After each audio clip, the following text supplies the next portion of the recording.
Hey, good morning, everyone. We're a little bit behind, and that's because we were talking. Good morning to you, Jeff. How are you? I'm doing great, Wayne. I really am. And we were just chatting a little bit about the Hermetic principles. And I got to tell you, I appreciate the fact that you brought that up and the fact that you started studying about that and the fact that I forgot to turn that off. And because was doing, at one time looking at, what we call the spiritual laws and things like that. And I tell you, I'm not saying anything bad about the spiritual laws and all that, but when you get to the root of what things really are, when you get to the ancient wisdom, which are the Hermetic principles, it really changes things and gives you a much deeper perspective. So thanks for opening so many of our eyes to that, Wayne. Well, I'm just I'm like you, Jeff. We're on this path going, okay, I think I got this thing right, but hey, it changes people's lives. You and I were talking prior to going live here is that the amount of testimonies that are coming in, that people's lives, I mean, I'm hearing the oldest person I've heard from so far, 84 years old. Wow. And he told me, he said, thank you, thank you, thank you, thank you. And I mean, that's literally what he wrote. He Wow. said, I can now go peacefully. He says, the fear is gone.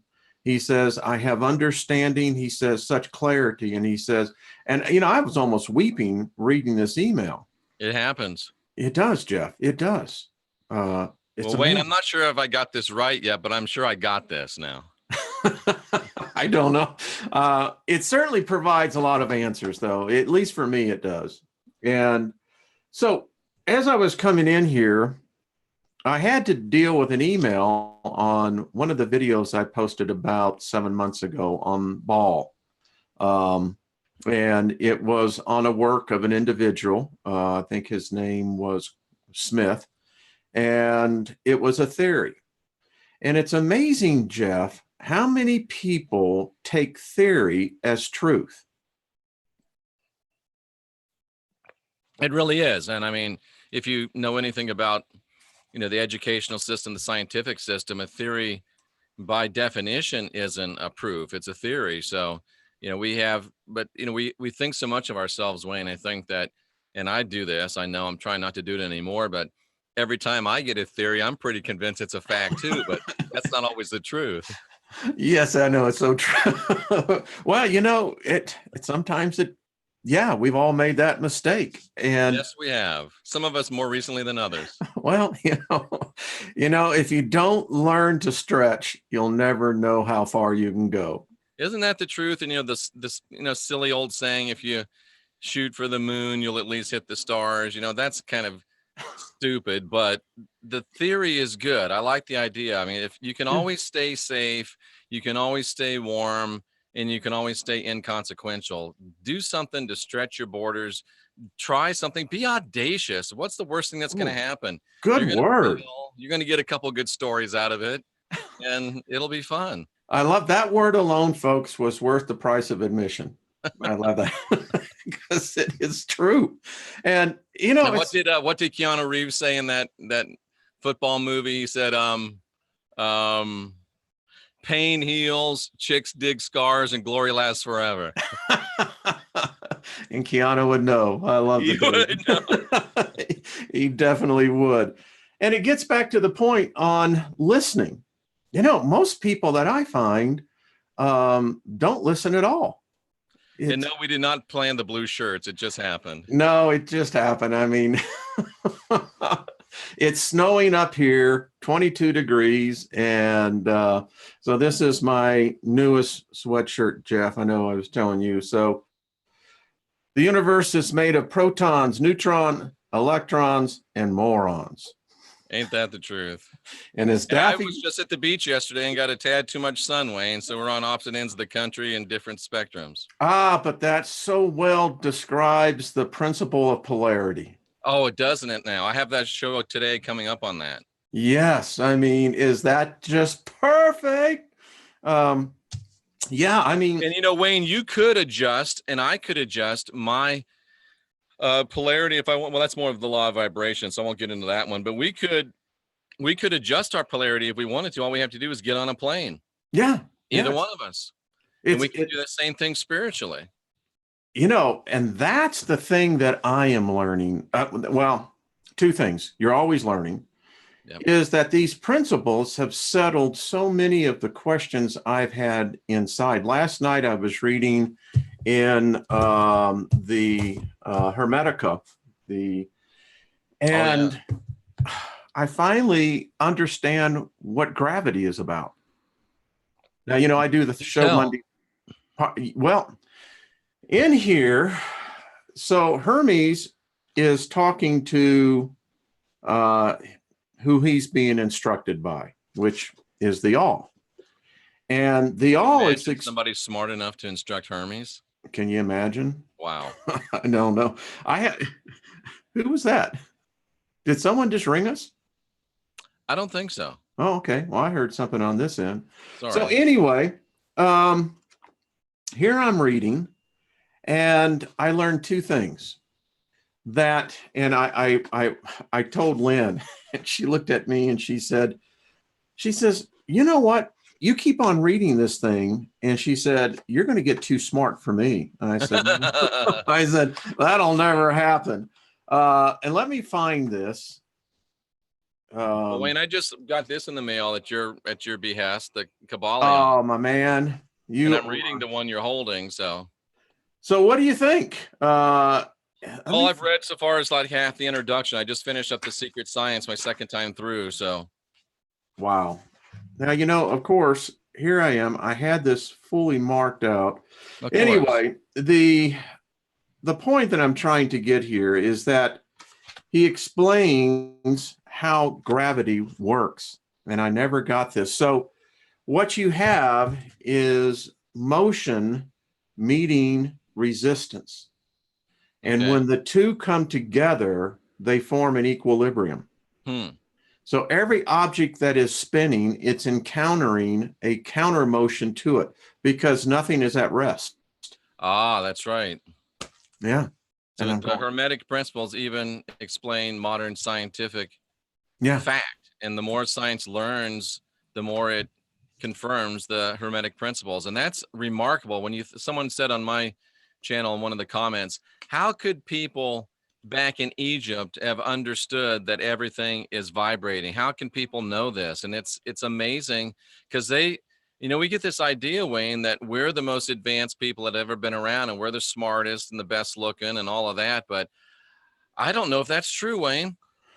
I don't think so. I'm convinced that we have lost so much, Jeff. Can I say something? The best looking part might be true, but the smart. Hey, baby, I tell myself all the time, you one good looking dude.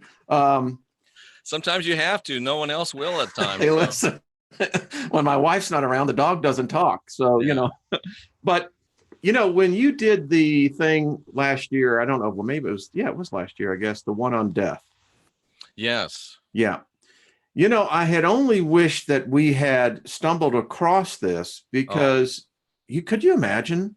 It changes everything. Yeah. It changes everything. It literally tells you how to be ready for death. It does. It does. And there's no mistake. There's no accident that no one's ever heard of these books before. Oh, they're being suppressed. They're being oppressed without a doubt. No, I don't like the Bible. I put it down, but I have to say this. I've always been a student of the book of Hebrews.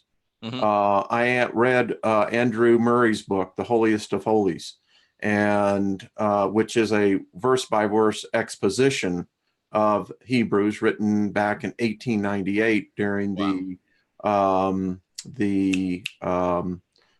what's the word when we have a move of God? What's the word? A revival that took place in South Africa, specifically in the late 1900s. And anyway, my point is, I'm going back and starting to read that a little bit differently. And lo and behold, Jeff, guess what I'm finding? Yes, you're on mute. What are you finding? Finding Hermes Really? Who do all you think over the. wrote Hebrews? Well, I'm beginning to think that it was someone that got in the back door and I think pulled one over on the Vatican, one over on Constantine, and they should have never put that book in there. So you don't think Paul wrote it? No. Okay. I'm gonna have to relook at it. Yeah, look at it different because I was consent. At first, I thought it could have been potentially Theophilus who wrote it. Maybe it was Timothy, but as I'm reading this now, I'm convinced this guy was a Kabbalist. Interesting. When you read the principles, so Hebrews 4:12, the word is powerful. Dynamis is sharper than any two-edged sword, as you know the verse very well. Being able to separate, cut asunder spirit and soul, bone Quick and and marrow. powerful. Yes. And when I read that, I said, I know exactly where they got that from. Yeah. I mean, yeah. So it changes everything. And it's interesting because, I'm just thinking the historical, what the people hearing that verse would have thought about. And, people don't understand that the first, the first weapon of mass destruction, or the first modern weapon of mass destruction, was that Roman short sword. And it was about half the length of a normal sword. It was sharpened on both ends. And it was the thing that allowed Rome to conquer the world. And the Roman short sword was quick and powerful more than any other two-edged sword. It did a very good job dividing soul and spirit asunder. So it's interesting, the correlations there. And I mean, hey, we are in a fight for our lives, are we not? We're in a fight for our spiritual ascension. And I sometimes, the best defense is a good offense, right? Oh boy. And as you were talking, because once you study the Roman history and you understand Vespasian's exploits, which are primarily represented in the book of Matthew as the exploits of Christ. And October 24th, I'll be on the Vinnie Eastwood show with Joseph Atwell, the author of Caesar's Messiah. So mark your calendars. We'll have to make sure. I want to, everyone, we've got to check in on that one, because as you find out, as you were talking about the Roman short sword, what I didn't realize is that in the story of the demonic at the Acropolis, that that actually was a retell of the story of what Vespasian did to the 3,000 renegades that had attacked them. And what I didn't realize is that the Roman soldier also in those shields had these things called darts. And these darts would be placed inside the shield. They were lead, weighed about 3 pounds.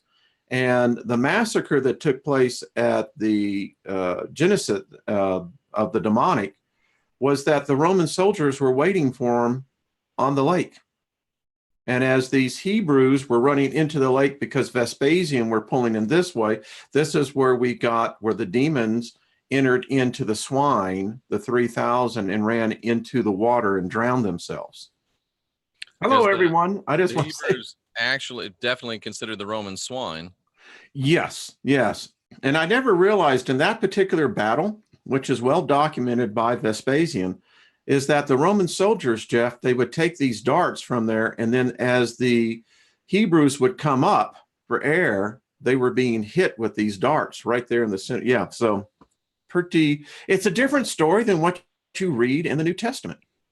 The four Gospels gives you a scene in Jerusalem as though it was just kind of business as normal, Hey, how you doing, soldier? It wasn't that way at all. No, it wasn't. It was military occupation. Yep. Thank you, sir. Thank you. Well, I'm going to look forward to that. That is just, you see, that's favored, Jeff. Having an interview with Atwell, I think, is going to be one that will continue to open people's awareness. Well, I'm certainly looking forward to it. It's a fascinating take. It's a different take than what I presented in Apostle Paul Antichrist. And that's the beauty of it. The more takes you get and the more opinions you get and the more perspectives you get, the more rich and fuller your own perspective can be. I agree with my friend. So, Jeff, you and I was showing you this book. I've gotten a number of emails this week There's a war building in Christendom. I don't know if you saw that the Pope has declared that Christianity is under full attack by Satan, and that the faithful must begin to start praying to the angels for them to come down and begin to do intervention. There is a move now by the Vatican, starting with one of the bishops in Ireland, who is now starting to train small groups to begin to perform exorcist on people on Reiki. Did you see that? Yeah, I saw that one. So if you've been exposed to Reiki, or is anything else, as the priest said, that is considered to be alternative knowledge than the Holy Word, this is starting to get ugly. And I swear, Jeff, they're going to come after us. And this book I read, Thomas Horn's book, Blood on the Altar, he contends that the apocalypse is not going to be caused by anyone other than the Christians themselves. That Really? Yes, he contends that the contentions, the schisms are so great in Christendom. It's no longer Christianity, it's Christendom, that they will turn on each other. And by the diversities of the schisms, they in fact will bring Armageddon to pass. That's interesting. Back when I was a Protestant evangelist, I used to have a little joke that I would say, kind of, gallows humor, but I would talk about the Christian army is the only one that shoots its wounded. And we're about to see maybe the fulfillment of all that. Buddy, that's worth a donation of $5 at least. Well, let's pass the plate, ladies and gentlemen.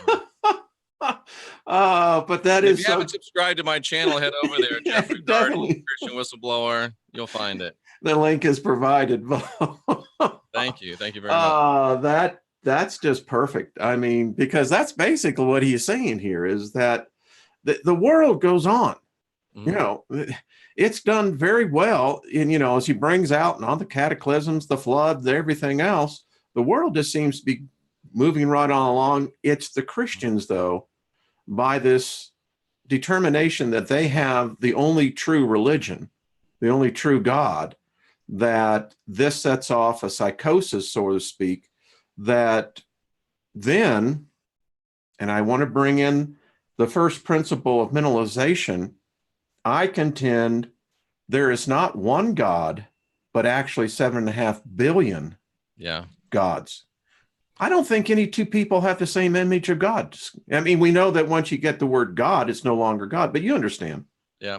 And Wayne, just the people that are listening, just for fun, just to do something interesting, whenever you pull up at a stoplight, whenever you pull up at a stop sign, just take a look around and see on how many places you've got at least 2, 3, or 4 churches of different denominations, all on those 4 corners, all supposedly with the same Bible, all supposedly with the same God, but yet here's 4 different churches, 4 different budgets, 4 different churches trying to get you to go to theirs instead of the one across the street or the one next door.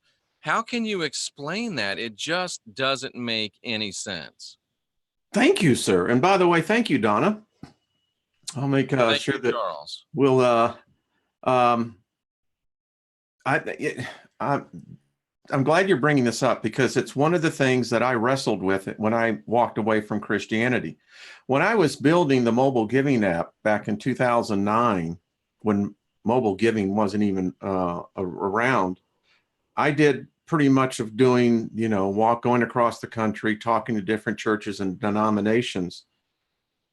And it woke me up, Jeff. I think it helped wake me up that the deception in Christianity is so deep. I'll share a true story with you. I was in Alabama and went into a Southern Baptist church. And I think it was the First Baptist Church. And I love that, Wayne, because there's And a lot of times you got First Baptist, Second Baptist, Third Baptist. Why don't they just all get together? Not even the Baptists can get together. No, they can't. I mean, they're divided amongst themselves. And let's just be plain. I was with the Church of God, Cleveland, Tennessee, and in most of the cities, you'd have a black congregation and a white congregation. America is never more segregated than on Sunday morning. What does that say about your Christianity? That black folks and white folks can't even go to the same church together when they're of the same denomination. Shame on you. You begin to think, is it the same Jesus we're talking about? So I was talking to pastors, and I wanted to see how I could help increase the tithe. I was convinced the tithe was the thing that people weren't getting in their lives. Right. I knew prosperity worked, but you get waylaid into this side thing. He says, young man, he says, come back here to my office. And we're going back to his office because I think that, he's going to give me a wealth of information. You know what he did? Got behind his desk, took out his keys, unlocked it, pulled out, showed 2 ledger books. He says, you see this one? This is the one I show the church board. He says, you see this one? This is the one no one sees. Now, were you talking to a mafioso or a pastor? I don't know. I mean, I had to check my pockets as I walked out. But here was the thing. What I began to discover when I met with church councils, church boards, et cetera, it was not about the saving of a soul. It's how much money you could get out of that soul. Yeah, that's sad. And, Wayne, we have to be honest. We have to be frank. A lot of us have come out of, quote unquote Christianity, quote unquote religiosity, but how many people within the truther movement, how many people within the New Age movement are still, more than anything else, after a profit margin? Oh. And how much fighting and bickering goes on between us, flat earth, round earth, interdimensionals, demons, extraterrestrials, the things that we fight about, we sound, sometimes I sit back and I have a deja vu. Am I back in the assemblies of God or am I in the truth movement? It's the same thing. And guess what? It's not just the Christian army that shoots its wounded folks. So do the New Agers, and so do the truthers, and so do those of us and whatever it is that we're in, Wayne. I'm not sure what to call you. I'm not sure what to call me, but I don't know. Someone asked me that, and I said, just call me a wizard. I like that. A wizard, an alchemist, something like that. So I don't know if true wizards or true alchemists are going to be shooting at each other, but. Well, I hope not, because, I used to have a real penchant for Nibiru, Planet X, seeing what was coming through. And that was kind of your entrance into this world, wasn't it? So to yeah. speak? Yeah. My early channel work was all the photography I did of the skies. Now, I was catching some phenomenal stuff. Right. But here I am. We're in the last quarter now of 2018, heading to the home plate. 2019's in sight. Absolutely. I don't care about it. I think I've come to the point, Jeff, where it's like, okay, so what? So now what do we do with it? If you're not prepared, then all of this is nothing more than fear porn. It's nothing more to titilize the imagination and the senses. And what you see is this herd mentality. Oh, whoever's got the neatest picture, the next thing that's going on here. And I ask myself, so what do you do with it? Right.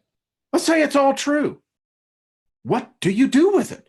Yeah. Jeff, I did a video this week, and I asked the question, so I ask you, why are you here? And I was trying to point out, because of what I've gotten from reading and studying about the Hermetic principles, that I was trying to convey that we're all gods in training. No one got it. No one got it, Jeff. People were saying we're here to help change the world. Bull. You're not here to do anything about change the world. You can't change a thing until you change this. And I contend, Wayne, and the more I'm reading about the Hermetic principles, I know you just pointed, but I am convinced that you can't change who you are or who you're going to be until you really do begin to change this.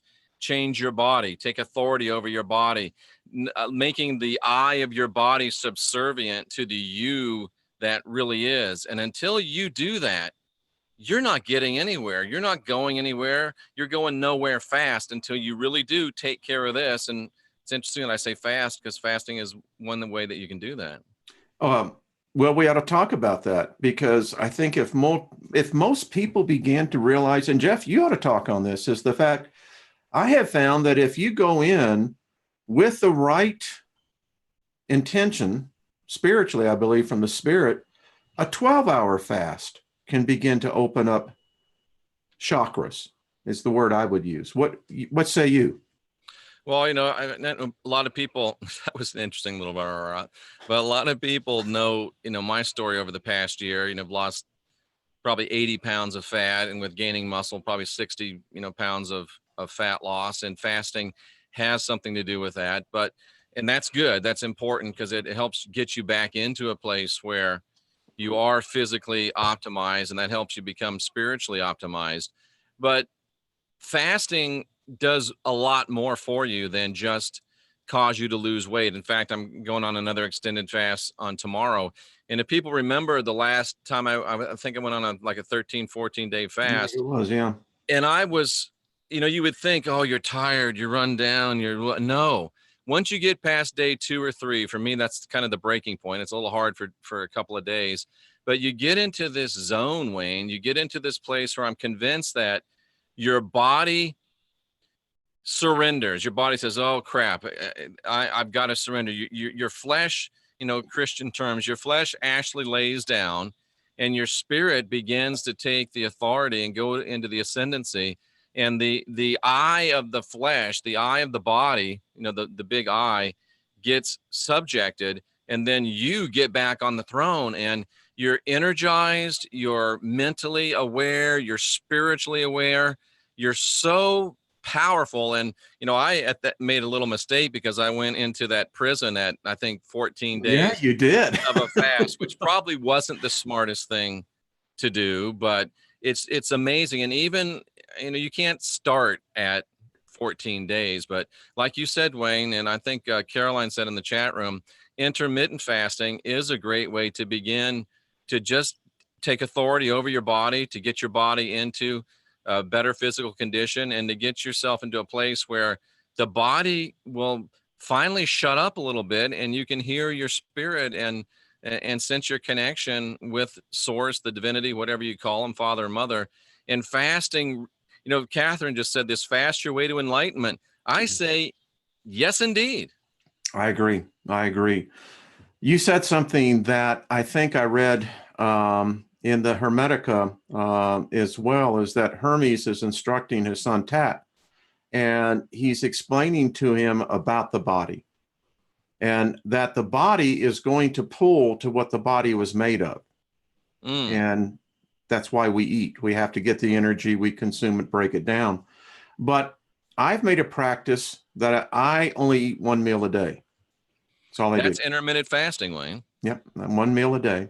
And I go 1 day during the week in which I won't eat anything. Now, I will drink juice. I will keep my body hydrated. But yeah. And Critical Thinker makes a really good point. She says, I'm too skinny to fast. And, we all know that I was in a relationship with Sandra, and Sandra has almost no body fat. I probably under 2-3%. And, when you have that low of body fat, and I know Sandra and I would go around about this, but you really can't be fasting for 2, 3, 4 days, because when you're with me, I still probably have 15 pounds of body fat that I could get rid of. And if I'm fasting, my body will go into what's called ketosis. And we're not trying to make this a biology lesson, but my body will start burning that fat to get at the ketones, to use those for energy, because there's no calories. But when you're like Sandra, or who was that said that she was too skinny? Critical Thinker. When you're like Sandra, a Critical Thinker, they've got no body fat, so their body will begin to break down muscle. Yeah, literally. That's not good. It'll break down muscle to get the ketones and the proteins that it needs. So if you're like Sandra, a Critical Thinker, do not fast for extended periods. All you're doing is hurting yourself, and it will actually reduce your mental capacities as well. So don't do it. Boy, that is wisdom. And let's just stop right here so everyone knows, we're all different. I think that we can use a template, but how we write the stories to our individuality. And if you're, like you brought out, Jeff, it's a very good point. And I tell people all the time, learn to take the small steps first. Right. So often, you can do a 14-day fast. And that is extreme. It's odd that you say that, because I was meditating this week, and the word I kept on getting is that we have to become masters in this plane of existence. We do. Good. I'm glad it immediately resonated with you. That's what I heard. And that's we have one to of the master our own bodies, Wayne. We have to master our own bodies. And the secret science is all about it. The Hermetic is all about it. I have an inkling that the Kabbalah is going to be all about it. You have to take authority. Here's the bottom line. If you don't master your body will master you. Oh, very good point. And Jeff, can we take that a step further? Please. So body and soul, as I see it, joined a pact together, and spirit was repressed. Spirit was kept out of the scene. When enlightenment comes, whatever causes spirit to become activated, and now that I'm reading, Hermes says that not all of us have spirits. Not all of us have souls. There are some in the flesh that he says cannot be defined what inhabits them. But let's get back to this point of spirit man. Is that when spirit becomes aware, there has to be a new treaty signed, because when spirit takes ascendancy, body begins to go to the lower rank, which it does not want to submit to. That is so true. So true. And people that are controlled by their body, people that are controlled by their soulish nature, most of them can't even see it. And it's really sad. There's a lot of beautiful, wonderful people out there potentially that are never, ever going to reach their potential. They're never, ever going to be who they are. And frankly, they're coming around again because they just refuse to learn the lessons. Wow. I want to do this on a Friday night, and Jeff, maybe you might think about it in joining, is that I want to do a community invocation of favor on our leaders, favor on our enemies. And I love the fact of bringing the fast into this, that if we could get a number of people that would agree to it, that type of cleansing energy, Jeff, I think could do healing. I think it could do some deliverance. I think it could bring potentially a change even to the heart of our nation. I agree. I really do. And I think, I get accused of being too much of an optimist, and that's okay. I'll wear that. It's better than being called an asshole. Yeah, I'll wear that. Well, I get that too. So I'm the asshole optimist, but that's okay. Oh my goodness. I'm going to get a t-shirt like that. I still think that we have a potential to turn things around spiritually. I still think we have a potential to turn things around in this country. Little bit, tiny chance, but I still think it's there. I feel like Jim Carrey, in Dumb and Dumber. So you're telling me there's a chance? It may be poquito, but there is a little bit of a one. I have hope. So. As I told you, I have read some of the most, folks, I just want to say thank you. Everyone that has given today, I want to thank you. And I'll split that up with Jeff. Don't forget, YouTube takes like 40% of that. So. They do. Got to pay the master. Yeah. But people's lives are changing, Jeff. On the favor invocation this week, and people are leaving these testimonies. One person who was a waitress, she said that she did this on a Friday. I believe it was a Friday. Right. You told me this. Yes. And she had to work on Sunday. She said she got more tips in that shift on Sunday, which I guess is a slower shift. She made more in one day than she did in 2 months. That's amazing. That's great stuff. Another person wrote and said that they were in dire need of transportation. Things were so bad. They husband and wife joined, did the ceremony, then the cleansing. She said, I think it was 3 or 4 days later, a car showed up. Then she wrote and she said, now that we got the car, guess what? We're going to increase our income. Isn't that amazing? What video was this on, Wayne? What was it called? The one that we're doing on this is on invoking favor. Invoking favor. Yeah, it's in the archives. And let me just say something that's very important. And I know this probably can probably go without saying, but if you do have a blessing that comes into your life and you talk about getting a car, make sure that you give thanks. Yes. Make sure that you return thanks. Don't be a jerk and not give thanks, and don't be a jerk and not be thankful, because if you're not thankful, your lack of gratitude can wreck that blessing that's been brought into your life. By the way, it says that there's only one thing the all has a problem with, and that is a person who shows irreverence. Oh, and irreverence and ingratitude are first cousins, that's for sure. Yeah. You know what I have found myself, and I'll just, come clean. What a Freudian slip, because when I'm in the shower, coming clean, my prayer, I've always had a praise part of me. There's a part of my spirit that sings to the all. I noticed that the frequencies are changing, and there is I don't know, profoundness, not the word. There is what do you call it? It's sacred, may not be the right word, but it's changing. There's a sense. So anyway, Wayne, I think the vibration, the frequency is changing. Thank you, sir. That's what I was probably saying. The frequency is changing. And if you're not picking it up, cousin, you need to get yourself in tune, because the frequency is definitely changing. And if you're tuned in, you can feel it change. And the beauty of, Wayne inspiring us to study into the Hermetic principles as we begin to get into the principle of vibration, and we realize, oh, I can change this. I can modulate this. I can regulate this. And you can even help people in your life change it as well. And guess what?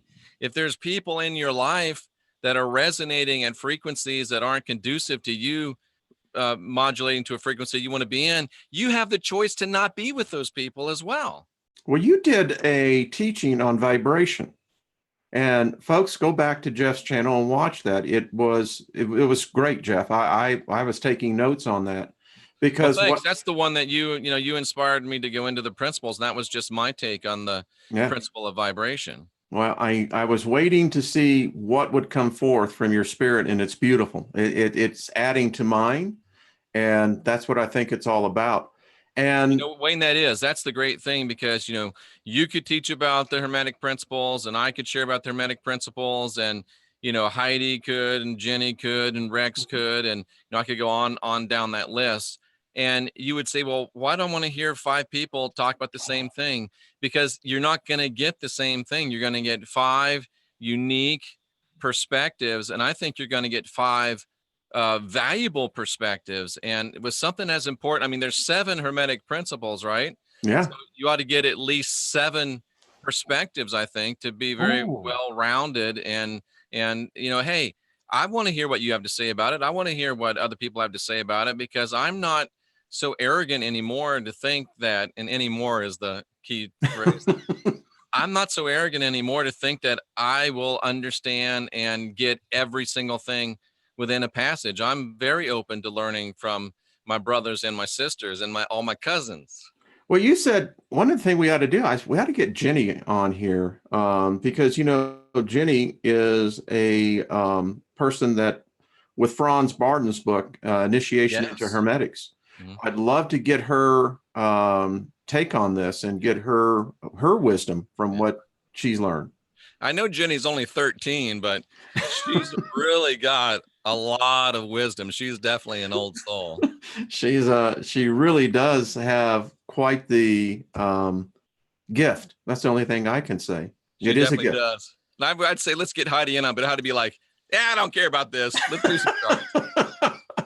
Well, we ought to think about that. Now, I want to say something. I want to give you credit, because where credit is should be given and due.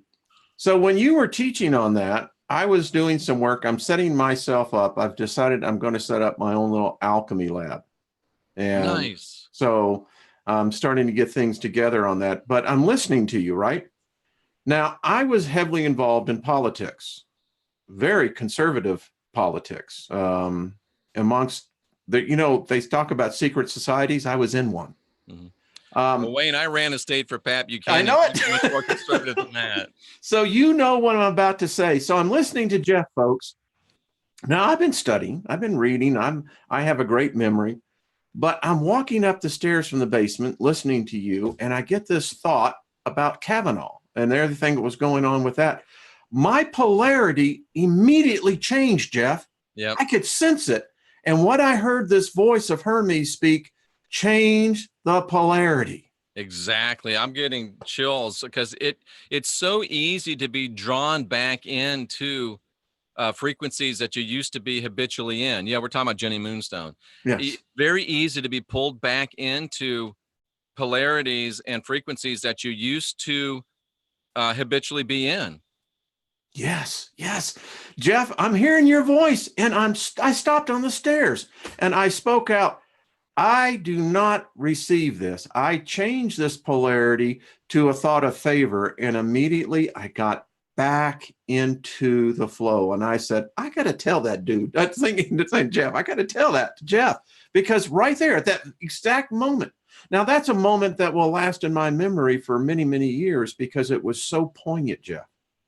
That's so good, Wayne, because it just shows us that, no matter how advanced and evolved we become spiritually, all it takes is just one stimulus and you can be pulled right back down or right back over or right back into frequency that you don't wish to resonate in anymore.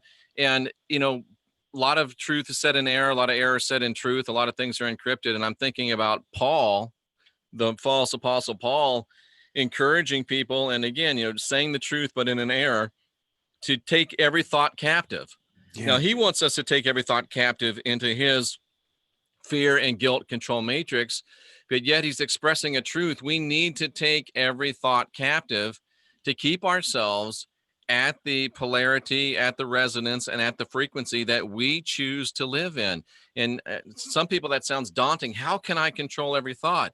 Well, you just start by controlling one, then you control two, then you control three, then you control 30. And before you know it, you are in that place where you're modulating and regulating your thoughts and your frequencies and the polarity and the vibration that you're in. And as Wayne is sharing with you, and as I'm living, it changes your life. You'll never be the same.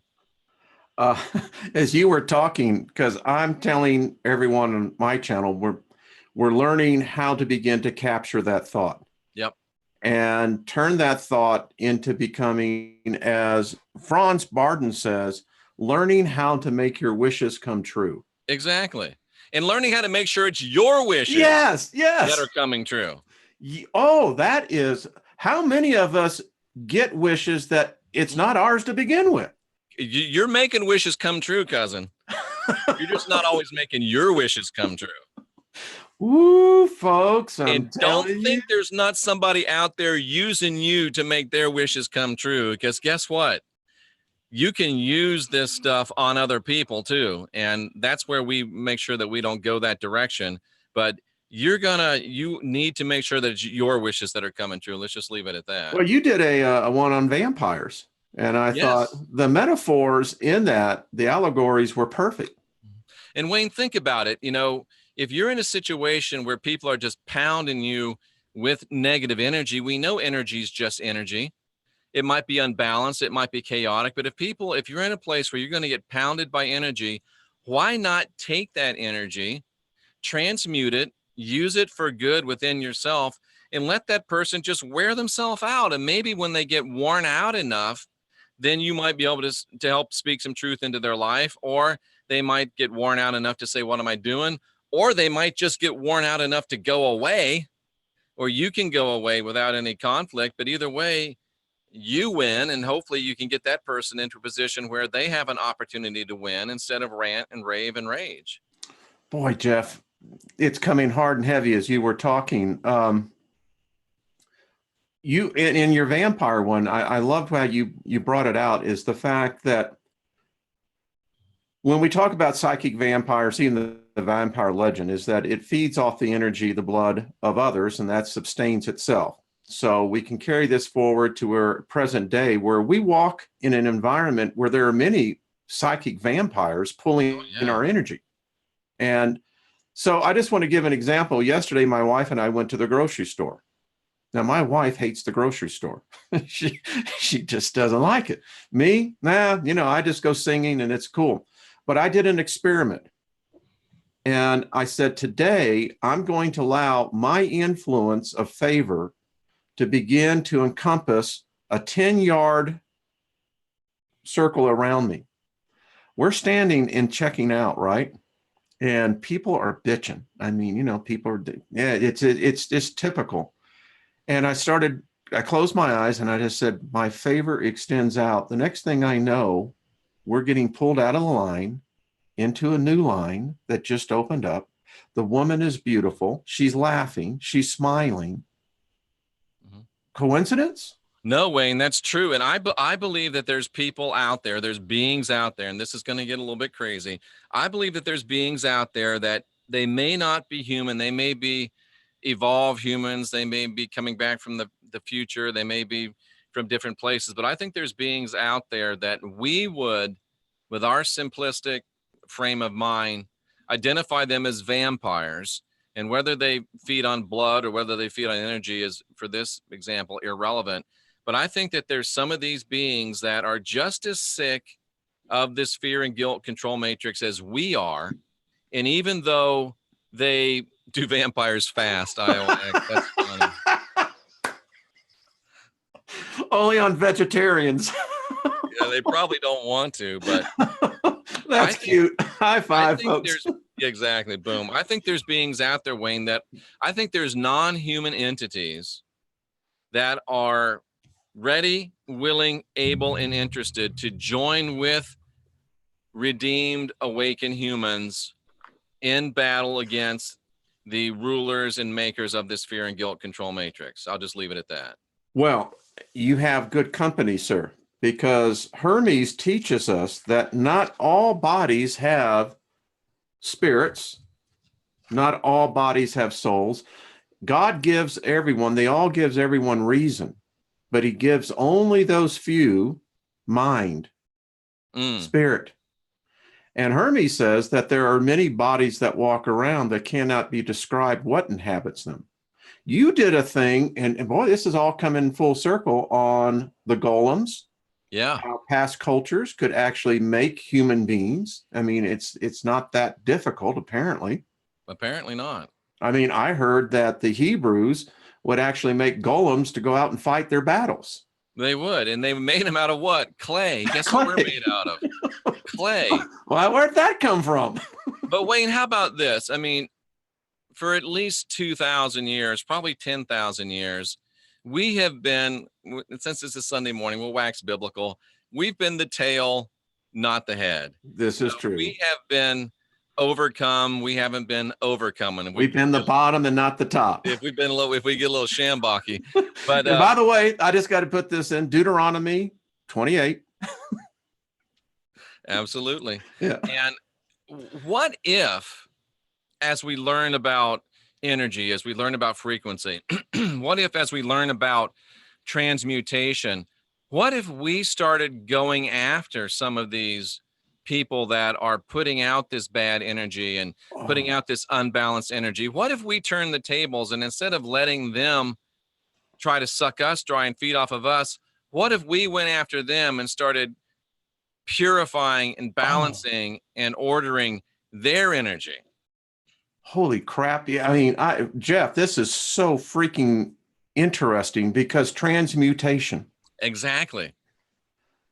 Now, I don't know. Listen, I have little quirks that I like to do. I like, you were transmuting at the grocery store, Wayne. Yes. You were creating a 10-yard bliss bubble I hate that term, but that's the only thing I could think of.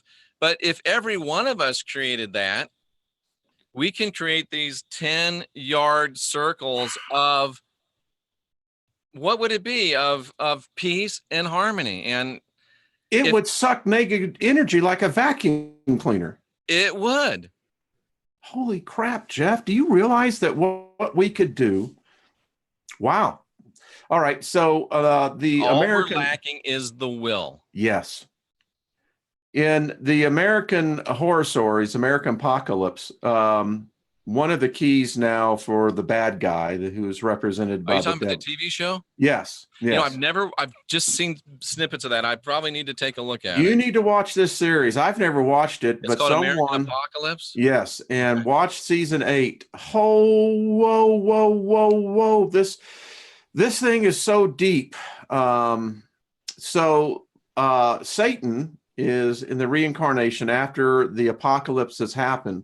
Wow. One of the keys for a master of either white or black is becoming a master of transmutation. And Wayne, they can't make it any more plain, can they? They can't. I mean, I'm sitting here, the folks, I'm wearing a sweatshirt, but the hair is riding on the back of me because this is not just freaking coincidental, Jeff. Yeah. There's something going on here. My suntan goosebumps are goosebumps. Yeah, exactly. Because that's exactly what this episode was about, was the 7 trials. Oh, and here's an interesting, John A. Cynical says, what if vampires, and he puts in parentheses, Anunnaki, could be infected by our diseases?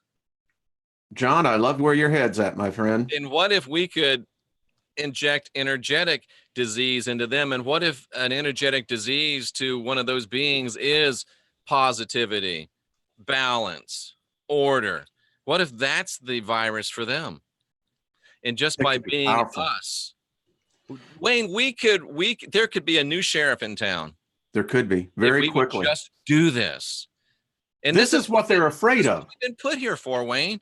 And somewhere there's some gods, somewhere there's a council of gods right now, Wayne, looking down and saying, you know what?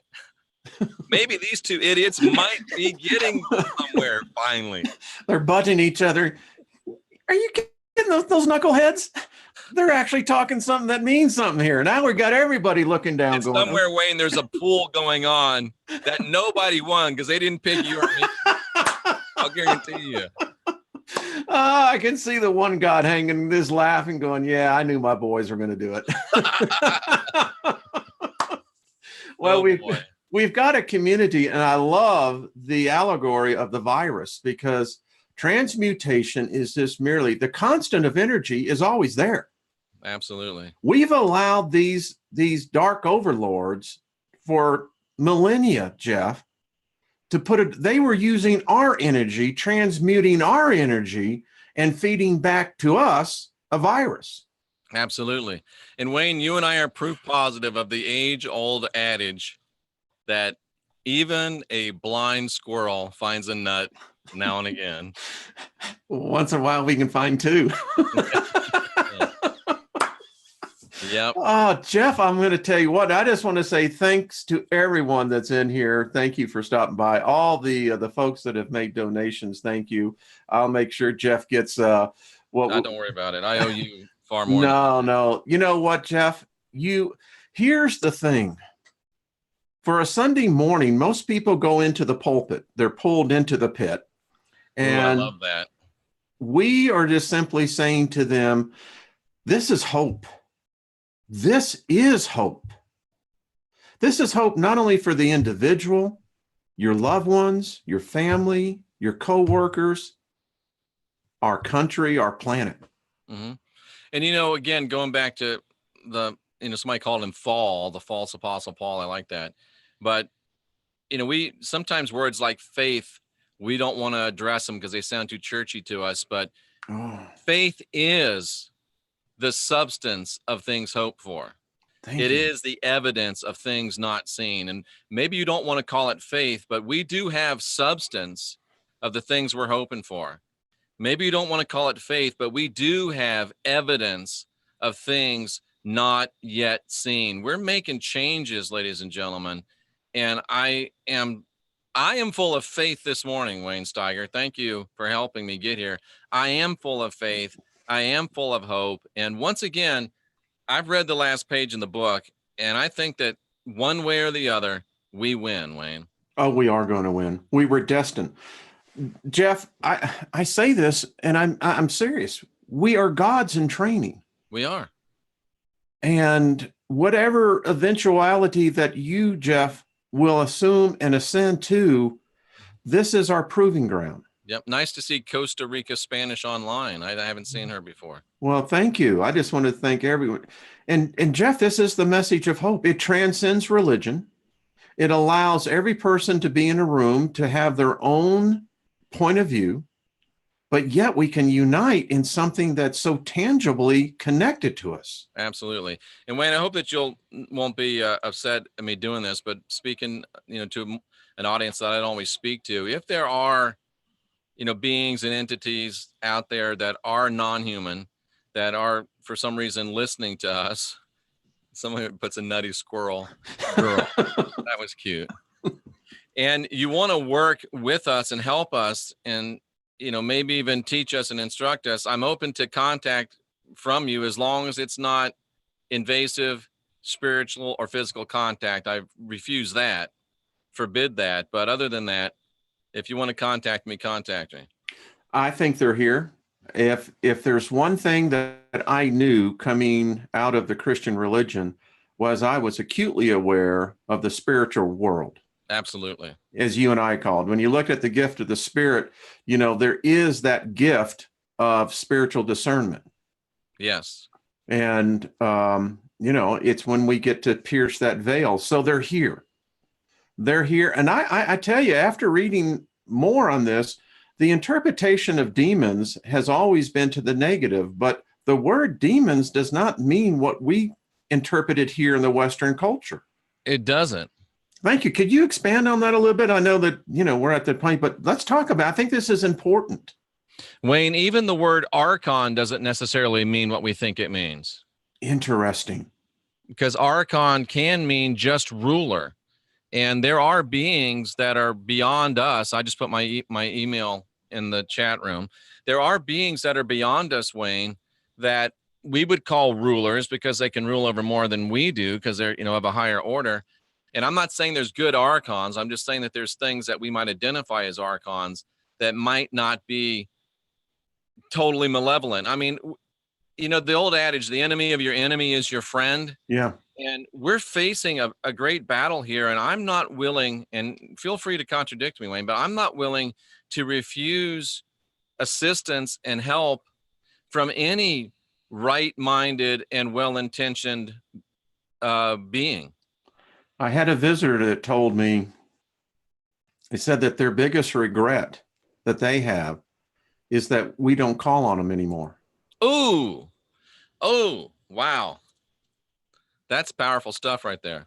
Now, I don't get into a lot of, but I do get visits, but that's powerful. That's the what, and it was an energy, what it spoke, but it says we don't call on them anymore. Yeah. We're going to start calling them. You got to be super careful, ladies and gentlemen. Well, and listen, you don't go into, now I got Tombstone in my head, you don't go into a gunfight carrying a knife, Doc Holliday's going to be there. Not with any hope of success, you don't. What I tell the spirits is that I'm your huckleberry. Exactly.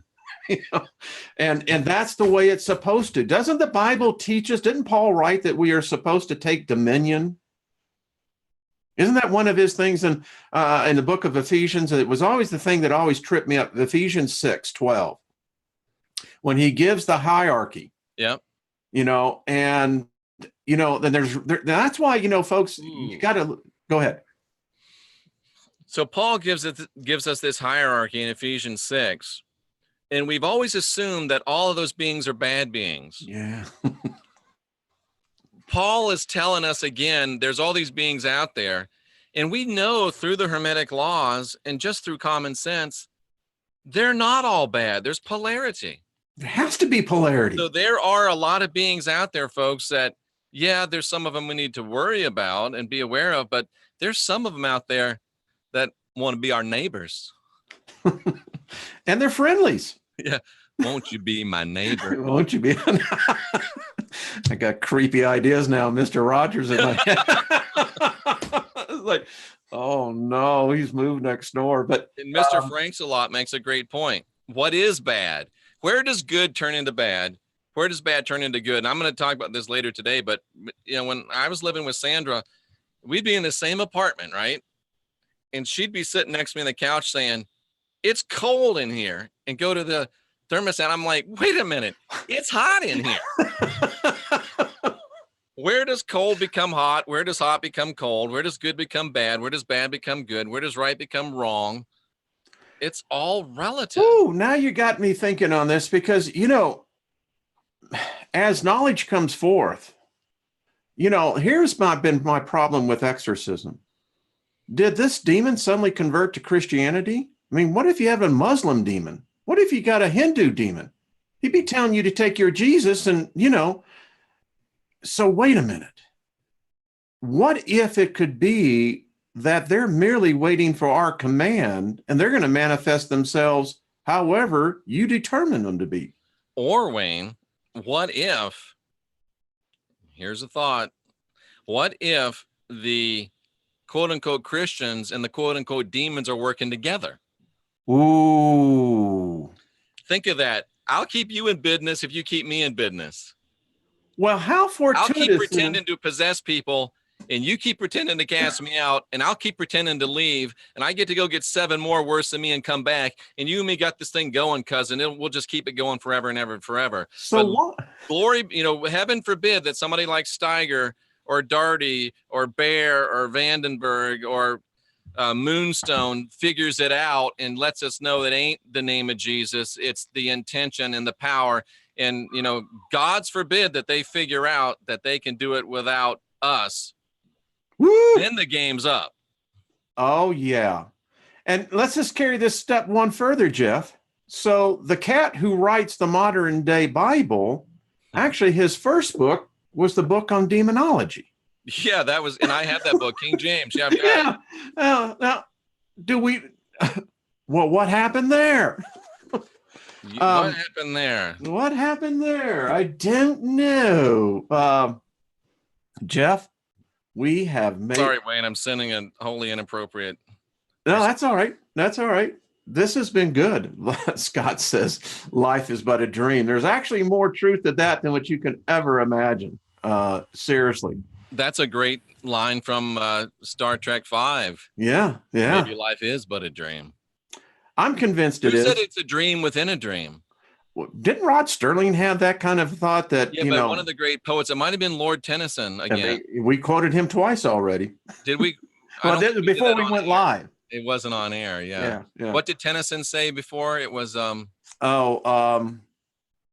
yeah, of course right when you want to call it, it's like, whoops. Life is a dream within a dream. That might have been Tennyson as well, but yeah.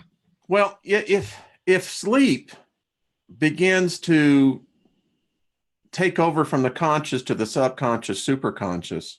Where does sleep begin, end, and waking begins? That's the point.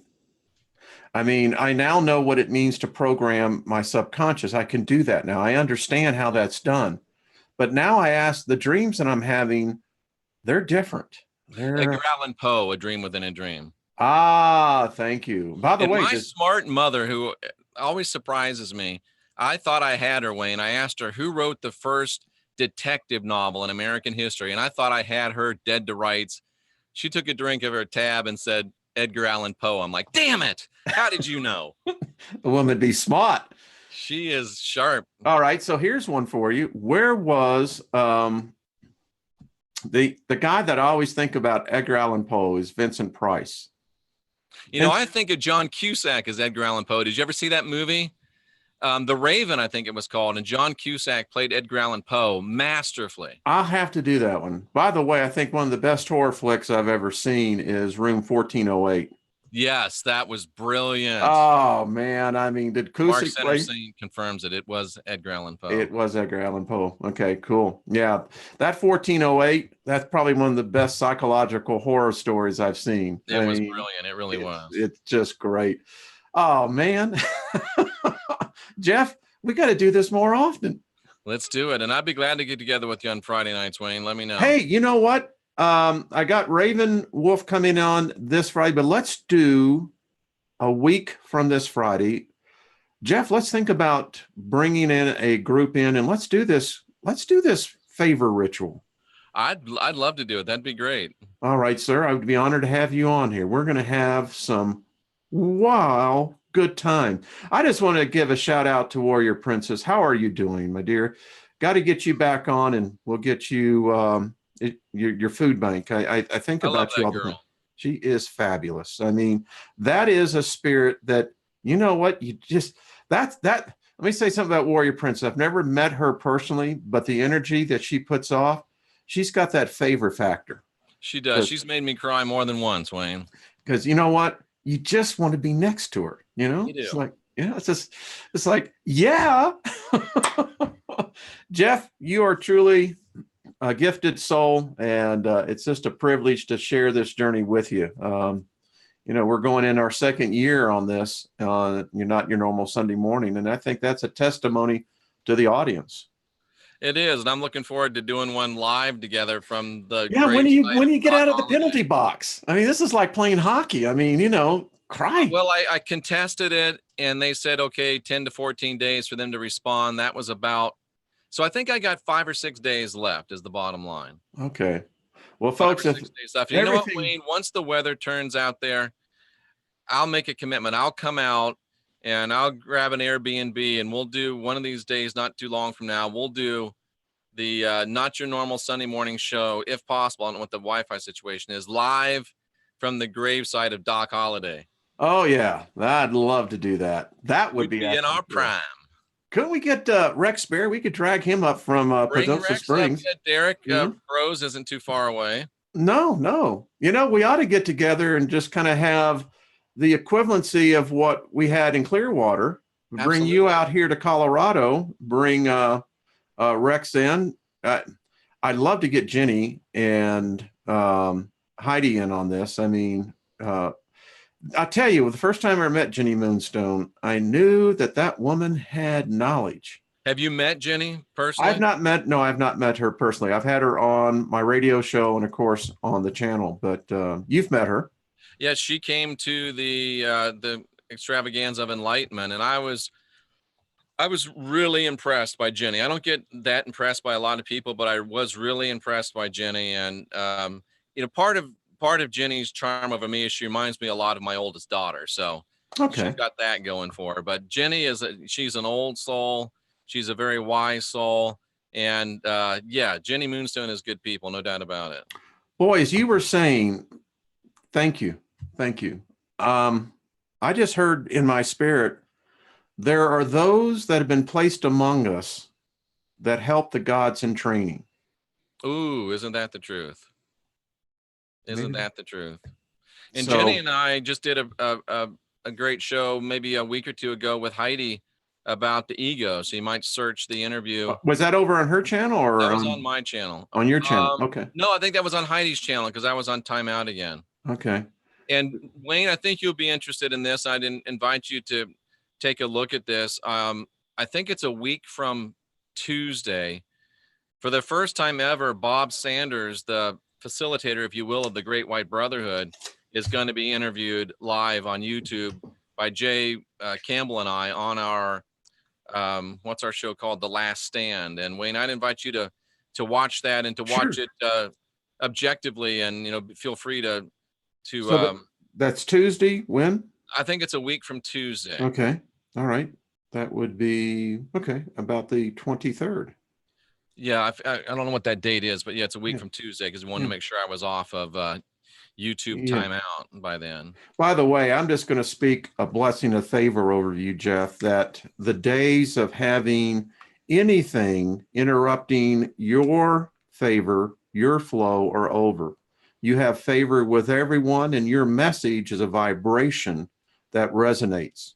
I think the days of these type of incidences are over with. So thank you, sir. And you've helped me.